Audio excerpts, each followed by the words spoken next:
18h30 sur Aloula. Et c'est le journal à la une ce soir. Et les jeunes fraîches, combatives et déterminées à aller jusqu'au bout du mondial arabe au Qatar. La sélection nationale B est à 2 doigts de jouer les quarts de finale. Elle a écrasé son homologue jordanien sur le score de 4-0. Un coaching gagnant et une équipe prometteuse. Vaccination. La campagne nationale maintient son rythme de croisière. Un engagement citoyen avec pour mot d'ordre la préservation des acquis, surtout dans un contexte marqué par la propagation rapide de Omicron. Et puis nous irons à Marrakech où un lieu 100% culture vient d'ouvrir ses portes. Le Maiden devrait séduire les férus d'art et de culture avec une mention spéciale pour celle de la région. Immersion dans quelques instants. Bonsoir et du sport pour ouvrir ce journal avec cette bonne nouvelle. Le 11 national s'approche du quart de finale de la Coupe arabe FIFA après une deuxième prestation magistrale face à la Jordanie 4-0. Retour sur les moments forts de ce beau match avec Nisrine Aouzdar. Après un match mouvementé et passionnant de bout en bout, les protégés de Houssine Hammouta sont rassurés. La qualification au quart de finale est imminente. Les Lions de l'Atlas occupent désormais la tête du groupe C. 6 points au compteur, beaucoup de patriotisme au cœur et des rêves plein la tête. Un collectif soudé qui a toutes ses chances de briller encore et encore.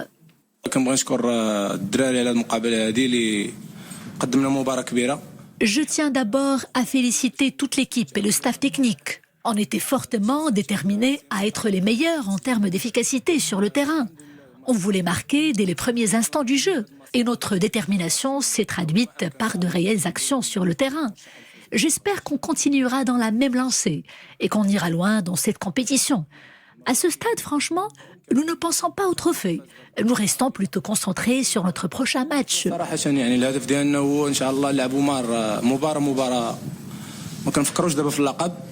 Un match où la grinta, l'agnac, le beau jeu et la touche personnelle n'ont pas manqué. Le score est sans appel, 4-0, face à une équipe qui a toute sa place dans le monde arabe du football. Derrière ce succès, un entraîneur visionnaire et très pragmatique. Confronter une équipe comme celle de la Jordanie n'a pas été chose facile. C'est un collectif qui a beaucoup de qualités. Je crois que le secret de notre victoire, c'est précisément le fait d'avoir bien examiné en amont les points forts de notre adversaire. Nous avons fait pression dès le début du match. On savait qu'on n'avait pas le droit à l'erreur. C'est comme ça que nous avons réussi à dominer le match et les possessions de balles également. Houssine Hammouta est donc fier de son équipe et il a de quoi.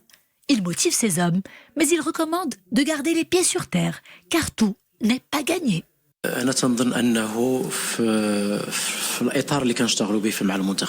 En toute modestie, jusqu'à présent, la performance de l'équipe est bonne et satisfaisante. C'est une équipe confiante, avec une haute maîtrise du jeu. Une équipe qui crée des occasions et qui est bonne offensivement, tout comme défensivement. J'espère que le niveau sera encore plus fort avec l'avancement de la compétition. Avec des réalisations signées Yahya Jebran, Badr Benoun, Mohamed Chibi et Soufiane Rahimi, la sélection nationale B vole incontestablement la vedette. Ne lui souhaitant chance et courage pour augmenter la moisson pendant les tours suivants et pourquoi pas obtenir le Graal final tant espéré. Et nous ouvrons à présent notre page Covid quotidienne avec cette nouvelle mesure restrictive annoncée hier. Le gouvernement a décidé d'interdire tous les festivals et les manifestations culturelles et artistiques. Une mesure qui vise à limiter la propagation du Covid tout en appelant les citoyennes et citoyens à adhérer fortement à la campagne nationale de vaccination et à poursuivre l'engagement responsable en prenant toutes les mesures de précaution. Objectif, préserver les acquis réalisés et contribuer à un retour progressif à la vie normale dans le royaume. Et justement, les efforts s'intensifient pour barrer la route à un éventuel rebond épidémiologique. La vaccination semble donc être l'ultime arme de défense face au risque de nouvelles vagues, principalement dans un contexte mondial marqué par la propagation du nouveau variant Omicron. À Casablanca, Hassan Zaki, Mustafa Ouda et Mriem Remissi. Accalmie cette semaine sur le front de la pandémie. La courbe épidémiologique plonge et avec elle, le taux de reproduction du virus. Des indicateurs au vert qui tirent vers le bas le taux de létalité et d'infection journalière. La vaccination y est pour beaucoup. Fort heureusement, la vaccination conserve une tendance haussière. Rien que la semaine écoulée, le nombre de vaccinés quotidiens ne dépassait pas les 100 000. Cette semaine, l'affluence a repris de plus belle dans les vaccinodromes pour atteindre les 40 000 vaccinés par jour. Un chiffre appelé à grimper, sachant que notre pays dispose de la logistique nécessaire pour vacciner jusqu'à 500 000 personnes par jour. La campagne nationale de vaccination repart sur les chapeaux de roue, le fruit d'un engagement citoyen avec pour mot d'ordre, préserver les acquis pour un retour progressif à la vie normale. Il est plus que jamais urgent de se faire administrer sa dose de rappel. C'est le seul moyen pour me protéger et protéger ma famille. La situation épidémiologique a franchi plusieurs caps. Désormais, c'est à chacun de nous d'apporter sa pierre à l'édifice, notamment en adhérant à la campagne de vaccination. J'ai reçu les 3 doses. Je suis prêt à me faire injecter une autre dose de rappel, si on aura. Il faut que l'intérêt collectif prime sur l'individualisme. Moins de 5 millions de vaccinés supplémentaires suffiraient pour casser la chaîne de transmission du virus et prévenir ses formes graves.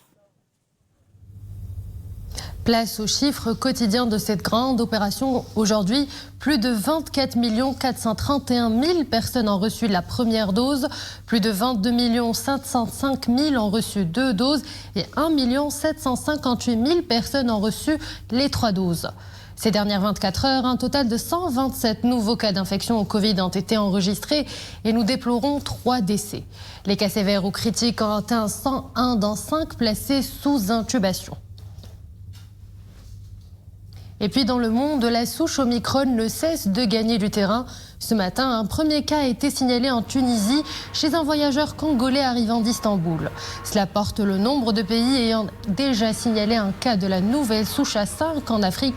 Sur le vieux continent, la situation empire.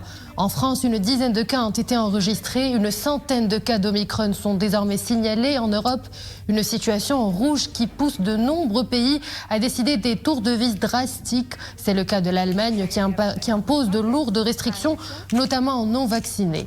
Un peu plus loin au Brésil, pas de fête du Nouvel An à Rio de Janeiro. La ville ne célébrera pas avec les habituelles festivités en raison de l'arrivée du nouveau variant Omicron.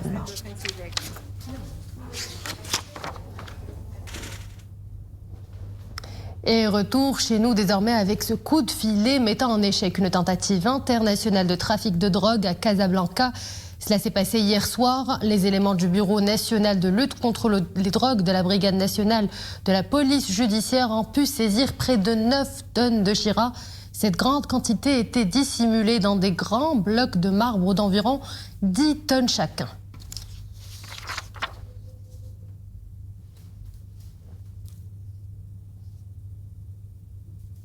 Et cap à présent sur Souera, plus précisément à la commune Agred, où nous vous proposons ce soir de découvrir les vestiges d'une ancienne sucrerie qui date du XVIe siècle, un véritable bijou archéologique qui remonte à l'époque saadienne. Visite guidée avec Yassine Mourafiq, Mounia Marouche et Nisril Hamdaoui. Ces vestiges laissés à l'abandon ne sont pas ceux d'une kasbah, mais d'une vieille sucrerie, l'un des fleurons de l'industrie marocaine. Ici, le sucre roux a été échangé contre le marbre italien toscan. Niché dans la commune Idaougard, ce monument a été bâti sous le règne d'Ahmed al-Mansour al-Saadi au XVIe siècle. Cette usine produisait le sucre de 1578 à 1630. Pendant cette période, sous le règne de la dynastie saadienne, le commerce extérieur était florissant. Le sucre marocain s'exportait bien, que ce soit en Europe ou vers l'Afrique. Cela avait contribué au rayonnement de la région. Quelques traces de saga sont encore visibles. Elles reflètent le système de drainage d'eau utilisé à l'époque pour alimenter cette ancienne sucrerie.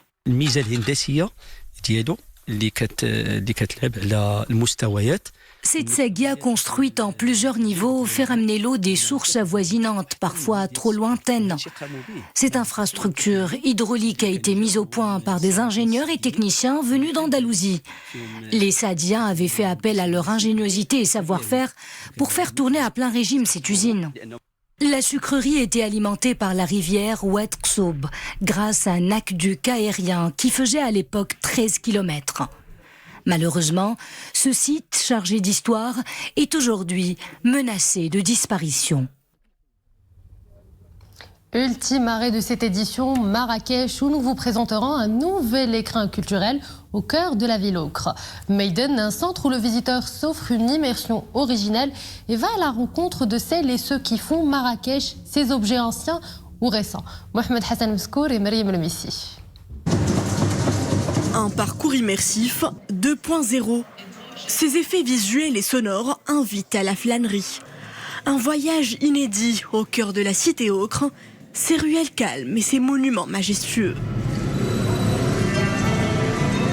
Le poumon du projet, c'est le bâtiment Maiden où on se trouve aujourd'hui. Un deuxième univers comme un parcours immersif qui va rapprocher les visiteurs à la culture de Marrakech, au paysage de Marrakech et les objets emblématiques de la ville.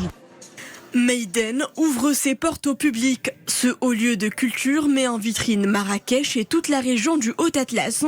Au rez-de-chaussée du bâtiment, une salle de théâtre privée, près de ses locaux, un spectacle permanent. Après 10 ans, ce projet voit sa naissance. Une manière de voir Marrakech différemment, en 3 univers. Le premier qui est la scène, donc un théâtre privé de 400 places qui permet de valoriser et mettre en lumière les talents nationaux ou internationaux. Le théâtre comporte 400 places. C'est un espace en mesure d'accueillir divers spectacles musicaux et culturels. Nous procéderons à son inauguration via un show baptisé Maysan. Il sera interprété par des artistes marocains avec une direction de professionnels de la scène, tous marocains, qui mettront en vedette la ville de Marrakech. Et ma venue, c'est la nouvelle destination lifestyle de Marrakech. Les visiteurs les plus gourmets pourront profiter sur le toit terrasse d'une expérience culinaire unique.